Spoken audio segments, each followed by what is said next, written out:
Arriving from Canada by bomber, Colonel Ralston, Lieutenant General Stuart, Chief of General Staff, and Mr. C.D. Howe were greeted by Mr. Vincent Massey.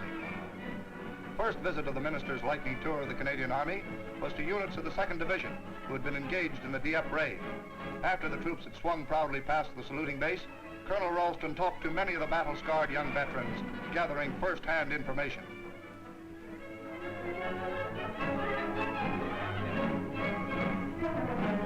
At CRU, the minister certainly learned the ropes.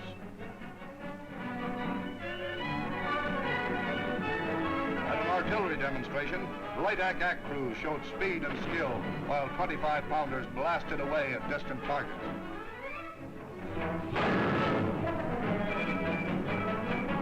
Wounded men in Canadian hospitals, grim reminders of the heavy casualties of Dieppe, were cheered by the minister's words.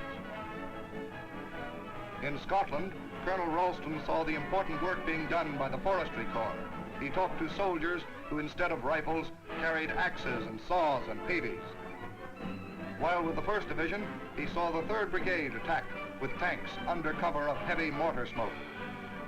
After the demonstration, he inspected the West Nova Scotias, famous 1st Div unit from the Blue Nose province.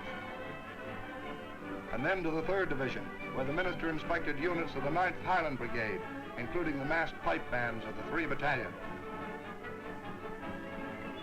On to the 1st Army Tank Brigade, where he saw an impressive demonstration of Canada's armored might. Squadron after squadron of heavy Churchills were drawn up in battle array on the down.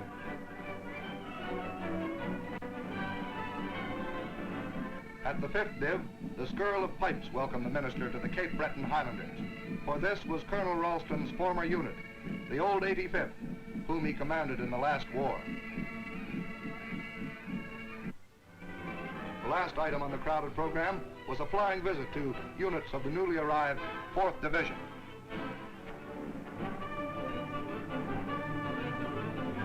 And so Colonel Ralston left for Canada, knowing that the Canadian Army is ready, willing, and able for whatever tasks may lie ahead.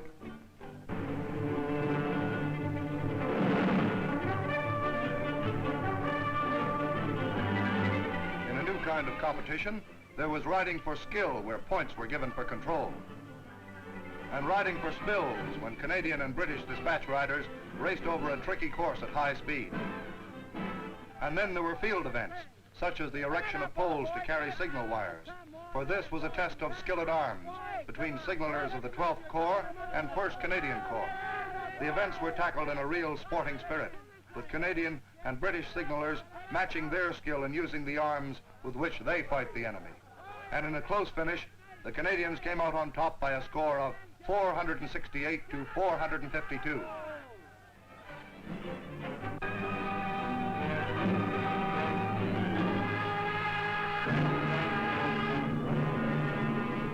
The Canadian infantryman is well used to the rigors of battle drill and assault training. But in World War II, it's not only the infantry who have to do the fighting. No troops can consider themselves completely out of the battle area. And so the 3rd Divisional Special Training School takes men from what used to be considered the non-combatant arms and turns them into frontline soldiers. These men are from the supply and transport and petrol and ammo companies of the RCASC, from the field parks and workshops of the Ordnance Corps, from divisional engineers and signals, medicals from the field ambulances, but fighting men, every one of them, imbued with the Canadian Army's spirit of attack.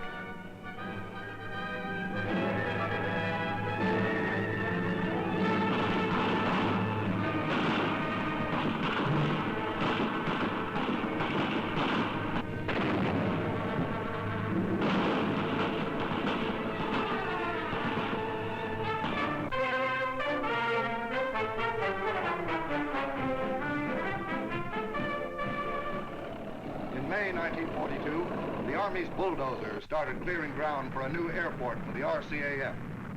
It was a mammoth job, and it had to be done quickly. One of the chief obstacles to the expansion of the Canadian Army's vital air component was the shortage of aerodromes. So General MacNaughton set the Royal Canadian Engineers to work. To help the sappers came detachments from the Forestry Corps, the Ordnance Corps, and drivers from the RCASC. Heavy Canadian and American equipment was kept working 18 hours a day, 6 days a week, and there was no time off for tea.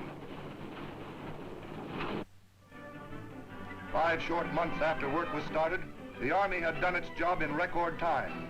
The huge aerodrome was ready to be formally handed over to the RCAF. Chief figures in this ceremony included Air Chief Marshal Courtney, Air Marshal Edwards, Major General Hertzberg, the Army's Chief Engineer, and Lieutenant General McNaught.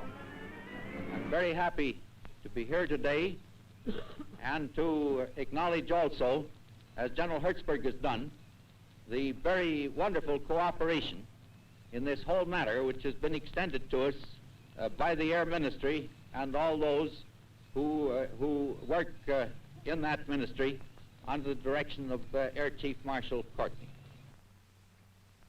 Air Marshal Edwards, accepting the aerodrome on behalf of the RCAF, declared it one of the finest in England and a magnificent achievement.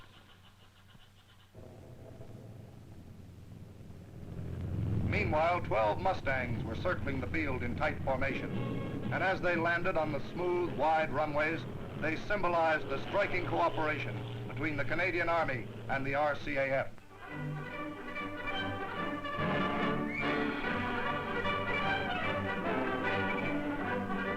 History was made when senior officers of the Coldstream Guards joined with Canadians to welcome their allied regiment, the Governor General's Foot Guards.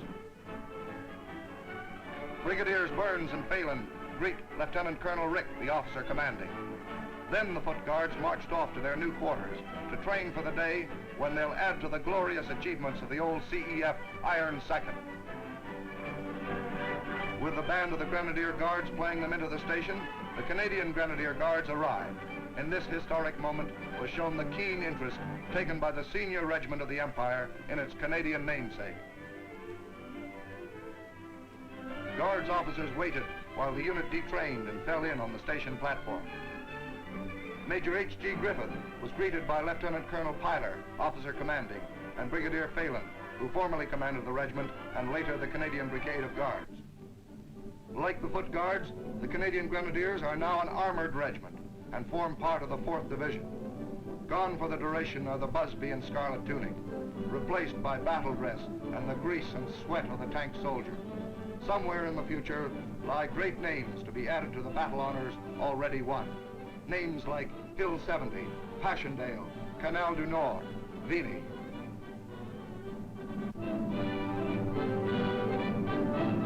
Welcome indeed to the Canadian Army in England are these 2 proud units with their proud traditions.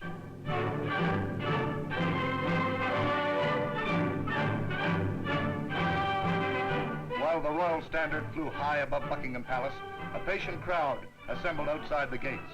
For the word had gone round that the men of DIEPPE were to receive their decorations from the King. Finally they appeared, the soldiers, sailors, and airmen, whose deeds on that fateful day had won them recognition. Major General Roberts, who commanded the military forces, received the DSO, as did Brigadier Mann, self-styled backroom boy. So did Air Commodore Cole, Royal Australian Air Force. Captain Porteous, VC. The Canadian VC, Colonel Merritt, SSR, is now a German prisoner. Amongst the many Canadians was Sergeant Thurgood, MM, Royal Regiment. Privates Thrussell and McKellar, SSR, both received military medals. Private Mayer, DCM, Corporal Carl, MM, and Lance Sergeant Mizon, all Essex Scottish. Corporal Dow, FMR, and Sergeant Dixon, Essex Scottish, military medals. Second from the right, Private McQuaid, MM, RHLI. Captain Wilkinson, SSR, Military Cross. On the right, Sergeant Dubuc, MM, the FMR. Lieutenant Kavanagh, Queen's Own Camerons, Military Cross. On the left, Lance Corporal Fisher, 2nd Div Sigs. On the left, Private Haggard, DCM, SSR. Private Labret, FMR, Military Medal. In the center, Private Leo Filio, Military Medal. Captain Brown, Padre of the Camerons, Military Cross. Lance Corporal Vergette, RHLI, Military Medal. RSM Dean, RHLI, Military Medal. In the center, Corporal Graham, RHLI, DCM.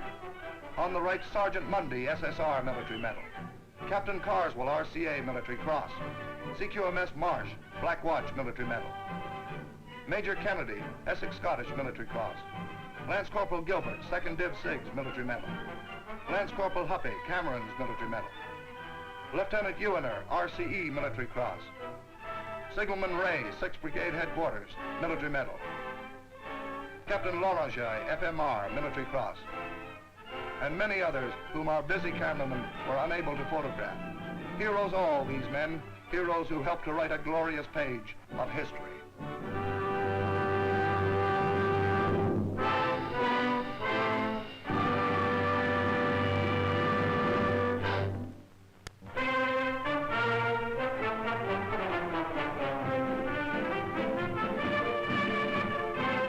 Rough usage wears out vehicles. Careless filling wastes petrol. Use a funnel. Low pressure shortens tire life. Keep them filled. Paper is precious. Save it for the wastebasket. Get economy minded. Remember, every scrap counts.